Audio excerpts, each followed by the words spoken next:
Physics unfolded में आपका स्वागत है। तो जैसा कि मैंने बोला था कि कल हम डायमेंशनल एनालिसिस में उसके एप्लीकेशंस को पढ़ेंगे, जिसमें हम पहले पढ़ेंगे checking the correctness of physical quantity. Equation की करेक्टनेस को कैसे चेक करेंगे।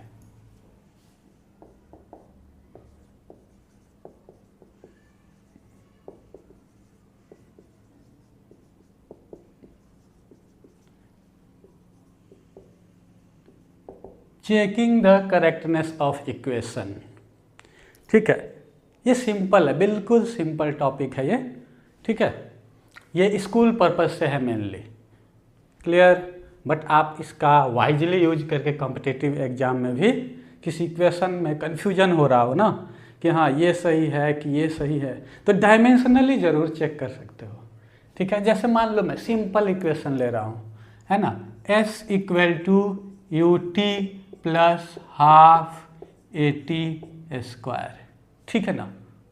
इसकी करेक्टनेस को चेक करना है हमें, ठीक है, कि ये सही है कि नहीं है, क्लियर है। तो हम यहाँ देखेंगे, अच्छा ये क्या है, डायमेंशन ऑफ डिस्प्लेसमेंट आना चाहिए, डिस्प्लेसमेंट, ये तो इक्वेशन सबको नोन होगा, ठीक है। सेकेंड इक्वेशन ऑफ मोशन, ठीक है। अच्छा अब यहाँ देखो, u क्या है, वेलोसिटी है, t टाइम है, ठीक है। a क्या है, एक्सेलरेशन है, t टाइम है। तो जरा अलग अलग निकालते हैं, ut का डायमेंशन निकालते हैं। तो ut का डायमेंशन क्या हो जाएगा, मीटर पर सेकेंड इंटू सेकेंड, सेकेंड मतलब t का सेकेंड, तो यहाँ सेकेंड से second cancel out, m metre आ गया, मतलब डिस्प्लेसमेंट का डायमेंशन आ गया, है ना, डिस्प्लेसमेंट का डायमेंशन आ गया। ये भी डिस्प्लेसमेंट का ही डायमेंशन है, ठीक है। अच्छा अब चेक करते हैं हाफ AT²। हाफ तो प्योर कांस्टेंट है, इसका कोई डायमेंशन नहीं होगा। a का डायमेंशन कितना होता है, a का डायमेंशन, ठीक है ना, AT² का डायमेंशन लिखते हैं। तो a का डायमेंशन मीटर पर सेकेंड स्क्वायर और टाइम का सेकेंड स्क्वायर। लो ये भी कैंसिल आउट हो गया, m हो गया, डायमेंशन इसका l हो गया। तो ये डायमेंशनली करेक्ट है। एक्चुअली करेक्ट है कि नहीं है नहीं बता सकते इससे। डायमेंशनल एनालिसिस से एक्चुअली करेक्ट है या नहीं है नहीं बता सकते, डायमेंशनली करेक्ट है कि नहीं है ये बता सकते हो, ठीक है। तो हमने देखा ये डायमेंशनली करेक्ट है, ठीक है ना। अब ऐसे भी कर सकते हैं हम, देखो इसी इक्वेशन को मैं दूं, कहूँ कि check S = 2ut plus 6AT², तो ये भी चेक करोगे, डायमेंशन इसका भी मीटर का आएगा, इसका भी मीटर का आएगा, जैसे हमने अभी चेक किया। डायमेंशनली ये भी करेक्ट है, but that is not actually correct, not actually correct, but dimensionally correct.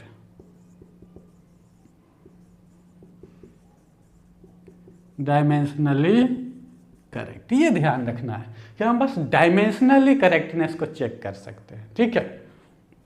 एक बहुत छोटा सा टॉपिक है, ओनली स्कूल पर्पज का, इसे नोट कर लो। मिटाते हैं, एक एग्जांपल और कराऊंगा इस पर, फिर आगे चलेंगे, ठीक है।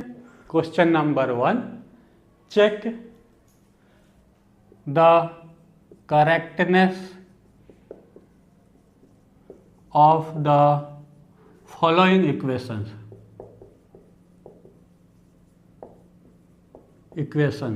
ठीक है ना। नीचे कई सारे इक्वेशंस लिखेंगे हम, उनकी करेक्टनेस निकालनी है, चेक करनी है करेक्टनेस, है ना। तो हम चेक करेंगे कुछ इक्वेशंस को कि वो डायमेंशनली करेक्ट है कि नहीं है, ठीक है ना। Check the correctness of following equations, ठीक है। जैसे हमने पहला क्वेश्चन ले लिया, first F = mass into acceleration, हमें बस ये डायमेंशनली चेक करना है कि डायमेंशनली करेक्ट है कि नहीं। चेकिंग द करेक्टनेस मीन्स यहाँ लिख सकते हो कि डायमेंशनली करेक्ट है कि नहीं,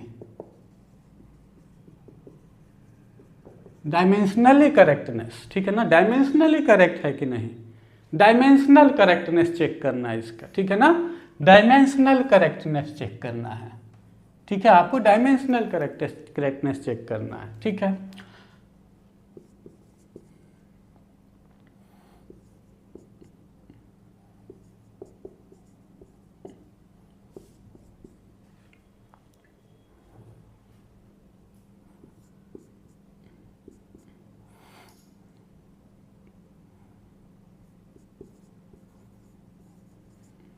बस इतना क्या कर लो। ठीक है ना, F equal to M A का डायमेंशनल करेक्टनेस चेक करना है ना। तो हम देखेंगे कि वी नो दैट एक्सेलरेशन का, ये सबको पता है F equal to M A होता है। ठीक है ना, प्रूफ करना होता है एक्चुअल में स्कूल में। ठीक है, यहाँ देखो F equal to M A. ठीक है, तो F का देखेंगे कि हमें पता है कि F का डायमेंशनल फार्मूला MLT-2 होता है। ये F का हो गया आपका।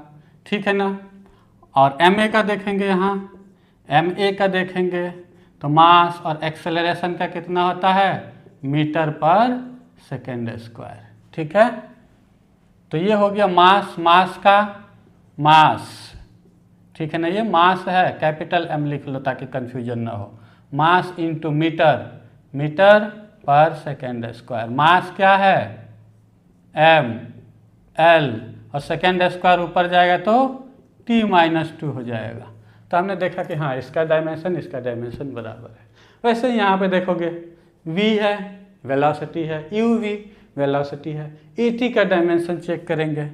at का डायमेंशन क्या हो जाएगा, मीटर पर सेकेंड स्क्वायर इंटू सेकेंड से सेकेंड कट गया, मीटर पर second, that is the velocity का डायमेंशन। तो ये भी वेलोसिटी का डायमेंशन दे रहा है, तो ये करेक्ट है। ठीक है, यहाँ है ये एनर्जी है और हाफ mv²।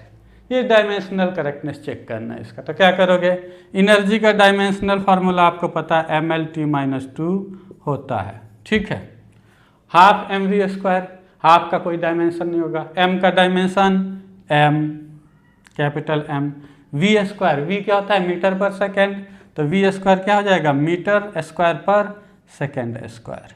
तो यहाँ से m लिखोगे, metre square L², second inverse ऊपर जाएगा -2।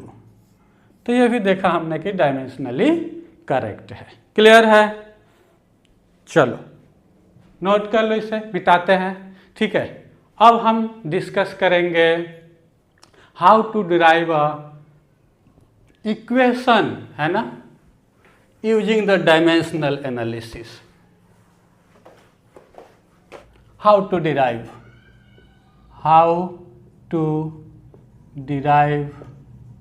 the equations using dimensional analysis।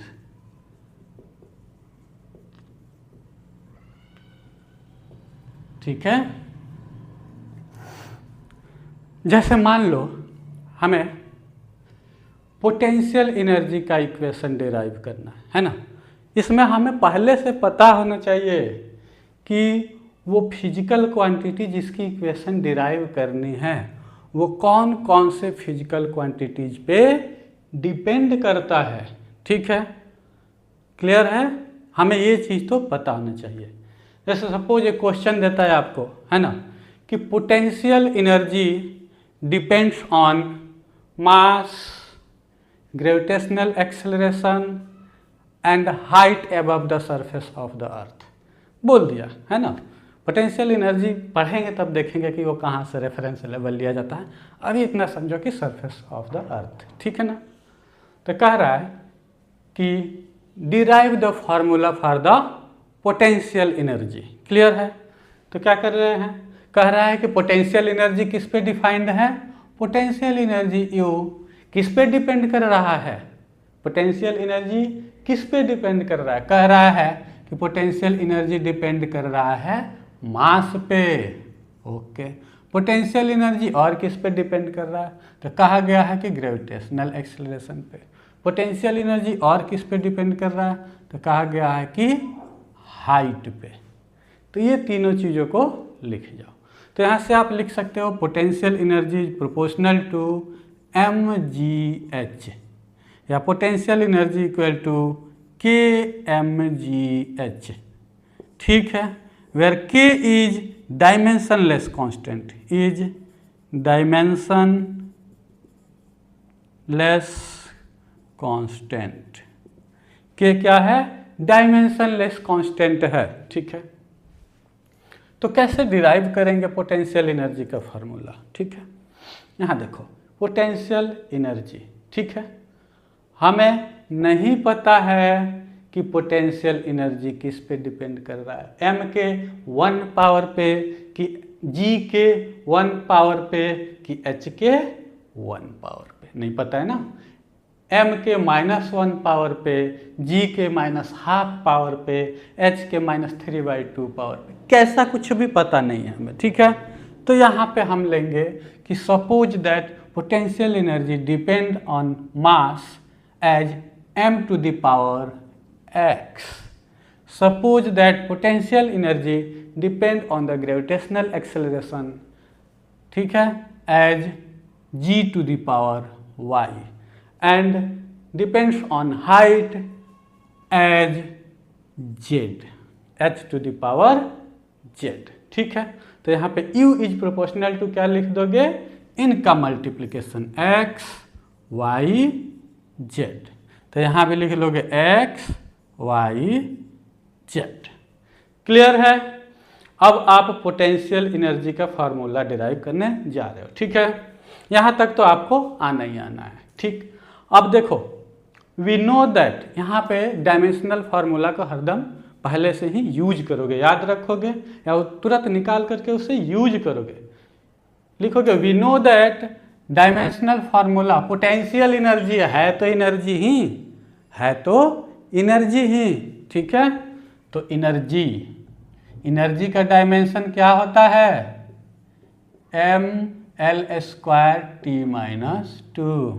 ठीक है, अच्छा, mass to the power x, g to the power y, h to the power z, तो दोनों साइड हम इसको लिखेंगे, है ना। यहाँ लिखेंगे mL²T-2 इक्वल टू के क्या है? डायमेंशनलेस कांस्टेंट है, तो के का डायमेंशन यहाँ पे हम पुट करेंगे तो के का डायमेंशन हमने बोला है कि 1 लिख दिया करना। ठीक है, तो यहाँ पे के को हटा दो, यदि हम डायमेंशनली देख रहे हैं तो के का कोई मतलब नहीं है।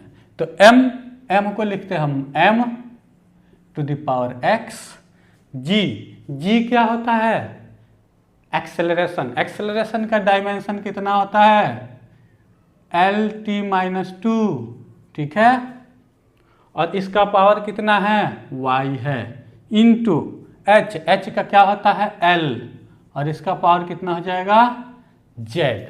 ठीक है, अब देखो क्या करेंगे, इसको लिखेंगे m to the power x into L to the power, यहाँ देखो L to the power y into L to the power z, तो L to the power y plus z, है ना। L to the power y into L to the power z, तो L यहाँ देखें आपको पता है ना, a to the power m into a to the power n equal to a to the power m plus n।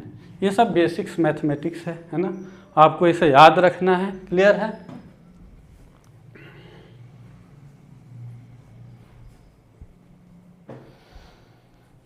चलो, तो m to the power x, L to the power y plus z and t to the power -2y, t यहीं पे केवल है। ठीक है, अब यहाँ देखो इससे कंपेयर करो mL²T-2, यहाँ देखो m के पावर 1 है, तो comparing the dimensions of m, ठीक है, dimensions of m x equal to 1। ठीक है, L² और L है y प्लस z, तो 2 equal to y plus z, एक इक्वेशन बन गया। ठीक है, फिर देखेंगे t टू द पावर -2 और t to the power -2y, तो लिखेंगे -2 इक्वल टू -2y। अब यहाँ से देखो y इक्वल टू 1 आ गया, तो x इक्वल टू 1 आ गया, y इक्वल टू 1 आ गया, यहाँ y की जगह पर 1 रखेंगे, तो 2 इक्वल टू 1 प्लस z, तो z भी 1 आ गया, तो z भी यहाँ पे 1 आ गया। ठीक है, अब क्या करोगे? यहाँ पे पुट करोगे, तो equation of potential energy equal to k into m के पावर 1 m, g के पावर 1 g h के पावर 1 h। इस तरीके से हमने पोटेंशियल एनर्जी का फॉर्मूला डिराइव किया, but we don't know the value of the dimensionless constant here. तो बस आप इतना तक ही डिराइव कर सकते हो, ये न, हमें पता है कि पोटेंशियल एनर्जी mgh होता है, लेकिन आप इसको यहाँ डायमेंशनली नहीं बता सकते कि k की वैल्यू 1 है ना। तो लिख दिया जाता है यार k की वैल्यू 1 होता है तो u इक्वल टू mgh, वो लिखने की बात है, लेकिन आपको कैसे पता, ठीक है, क्लियर है ना। तो u को आप बस यहाँ तक डिराइव कर सकते हो, ठीक है, ओके, चलो ठीक है। अब इसी मेथड से जो अभी हमने लास्ट में पढ़ा है, derive the physical quantity equation, है ना, फिजिकल क्वांटिटी का इक्वेशन कैसे डिराइव करेंगे, इसी मेथड का यूज करके बढ़िया बढ़िया क्वेश्चन बनता है और कॉम्पिटिटिव एग्जाम्स में पूछा जाता है, ठीक है। जैसे एक क्वेश्चन लिखो, तो अभी हमने जो मेथड पढ़ा था, ठीक है, उसी मेथड के बेसिस पे कुछ क्वेश्चंस आ जाते हैं कॉम्पिटिटिव एग्जाम में भी, स्कूलों में भी, है ना, ठीक है। एक नया डायमेंशनल सिस्टम दे देता है ना, फंडामेंटल क्वांटिटीज को नए तरीके से डिफाइन कर देता है।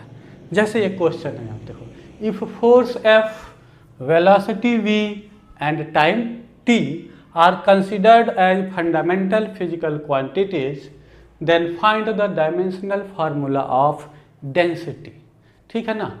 तो कैसे फाइंड करेंगे डायमेंशनल फार्मूला ऑफ डेंसिटी को, ठीक है ना, डेंसिटी के डायमेंशनल फार्मूला को कैसे निकालेंगे, ठीक है ना।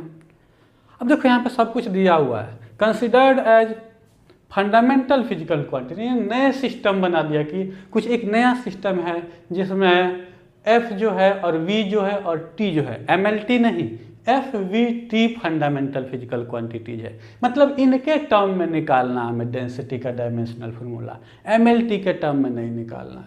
तो कैसे करेंगे, हम कहेंगे कि सपोज, है ना, ये डेंसिटी है, डेंसिटी को हम D लिख देते हैं। तो डेंसिटी जो है किस पे डिपेंड करता है, फोर्स पे, तो लिख देंगे suppose density is proportional to force to power x, है ना, वो पावर निकल आएगा बाद में, ठीक है। आल्सो प्रोपोर्शनल टू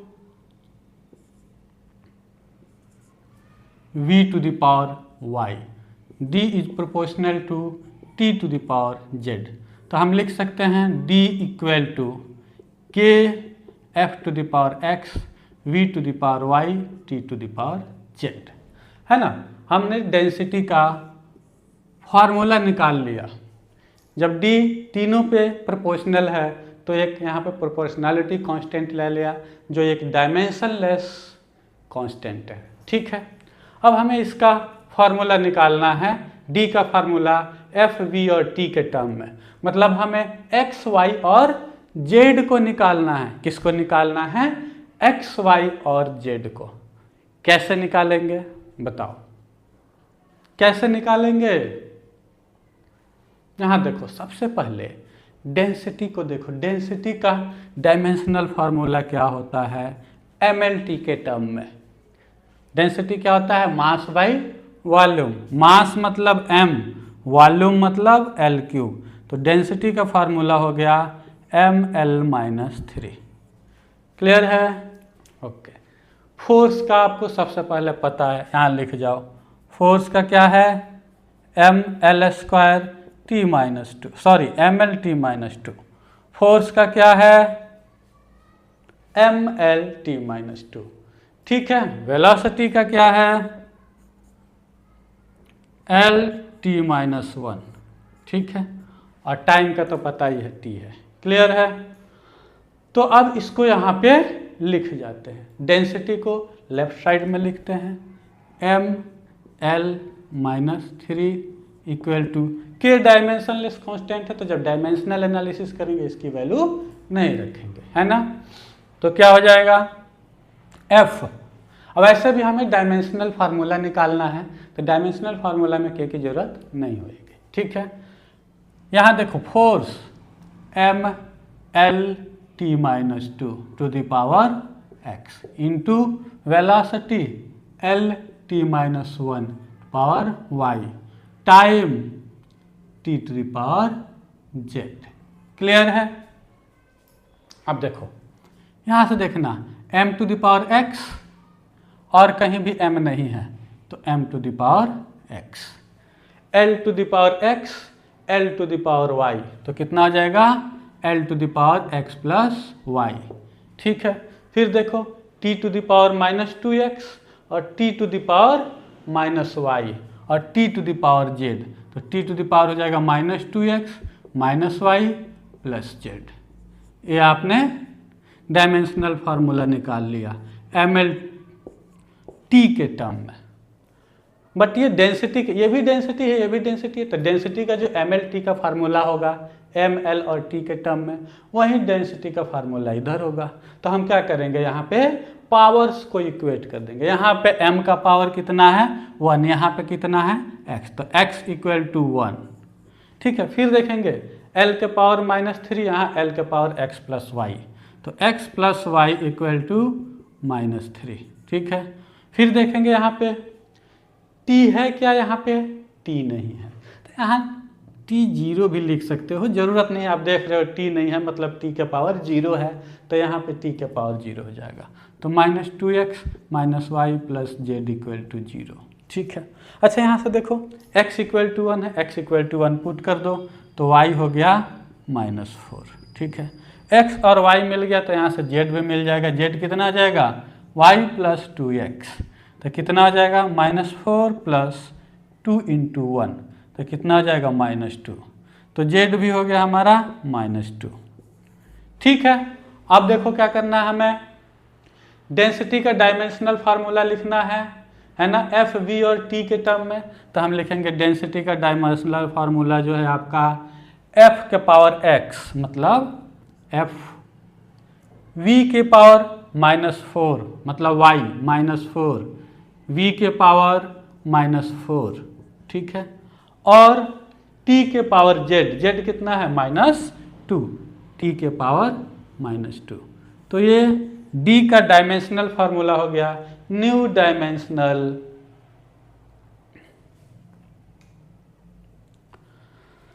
ठीक है, d का डायमेंशनल फार्मूला हो गया आपका न्यू सिस्टम में, जहां पे f जो है और v जो है और t जो है कंसीडर किया गया है फंडामेंटल फिजिकल क्वांटिटी के टर्म में। क्लियर है? नोट कर लो इस प्रोसेस को, एक प्रोसेस को बढ़िया से ध्यान में रखो, सभी क्वेश्चंस वैसे ही होगा। ठीक है, एक और क्वेश्चन मैं कराऊंगा अभी। ठीक है, इसको नोट कर लो। चलो तो एक क्वेश्चन और करते हैं। ठीक है, if force, acceleration and time, if force, acceleration and time are taken as fundamental physical quantities, are taken as fundamental physical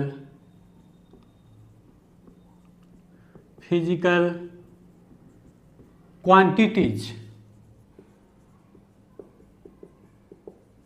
then find the dimensional formula of length in this new system.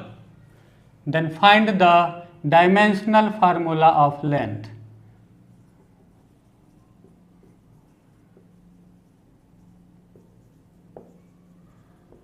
Length,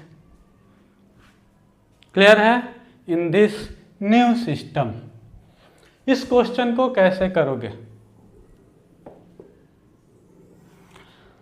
बताओ, कैसे करोगे इस question को?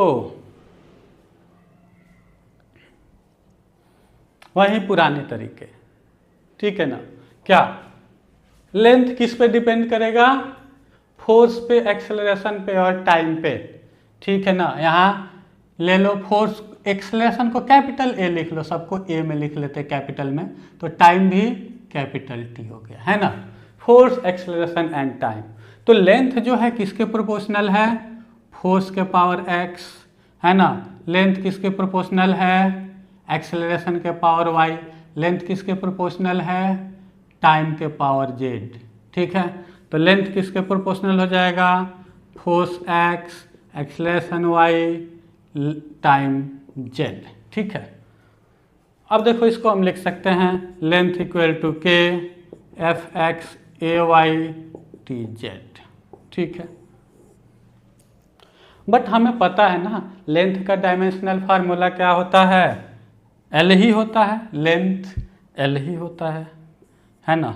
इसका कोई dimension है नहीं। Force का डायमेंशन ये तो याद रहना चाहिए। अब M L T minus two power X, acceleration L T minus two Y time T to the power Z.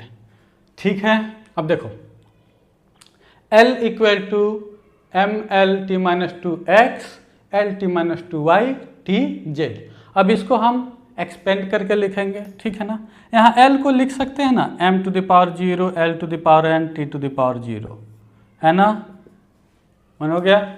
यहाँ m to the power 1 x, तो m to the power x, L to the power x L to the power y L to the power x plus y, t to the power minus 2x t to the power minus 2y minus 2x minus 2y t to the power z plus z। ठीक है, तो ये हमारा dimensional formula बन गया। ठीक है, इन दोनों को कंपेयर करेंगे। x कितना हो जाएगा, m का x इक्वल टू 0। ठीक है, यहाँ देखो l का 1 l का x प्लस वाई, तो x plus Y equal to 1, x 0 है तो y कितना हो जाएगा 1। ठीक है, ठीक है, अब यहाँ देखो minus 2x minus 2y plus Z कितना हो जाएगा t to the power 0।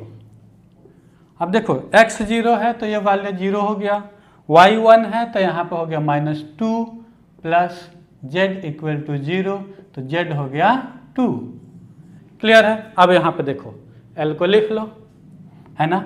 l का डायमेंशनल फार्मूला यदि आपको देखना होगा, लेंथ का डायमेंशनल फार्मूला, तो कितना हो जाएगा, k का तो कोई डायमेंशन होता नहीं है, f का डायमेंशन कितना है, x इक्वल टू 0, तो यहाँ पे हो जाएगा f0। ठीक है, y1 तो a1 और z2 मतलब t2। ठीक है, तो हम इसको सीधे सीधे लिख सकते हैं डायमेंशन ऑफ लेंथ इज